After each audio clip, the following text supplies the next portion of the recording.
hamımızı xoş gördük. Bu Nəcibə City bloklu 14 mərtəbəli olan layihənin ərazisindəyik. Bura Paluxindir. Paluxin qarşıdakı o küçə Balababa Məcidov. Oradan aşağı düşən ərazi ki var, həyət evləri, o da layihəmizin gələcək perspektiv ərazisidir. İnşallah qismət olsa orada layihə, ikinci bir layihəmizi reallaşdırmaq istəyirik, tam icazələr alınandan sonra. Bura bizim ofisimizdir, layihənin ofisidir bu ərazi.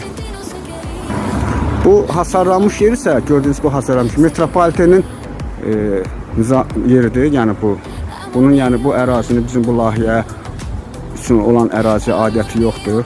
Köməyi var. Yəni bu dövlət proqramı var ki, gələn il inşallah 2027-ci ildə Nizami metrosunun bir çıxışı bax burada olacaq. Bu hasarlanmış yerdə. Yəni indi özünüz də görürsünüz ki, bu hasarlanmış yerdə metro gələcək, metro Nizami çıxsa, yəni çıxışı buradan olan halda, bəli, bu metro Nizaminin çıxışı olduğu halda bu bizim ərazidə gələcəyinə mənzil alan və qeyri-yaşayış sahəsi, ofis, mağaza alan sahəsi alan insanların necə uğuru olacaq, mənfəəti olacaq, necə perspektivdir. Düz metronun çıxışında olacaq onların əmlakları, istər mənzilləri, istərsə də qeyri-yaşayış sahələri.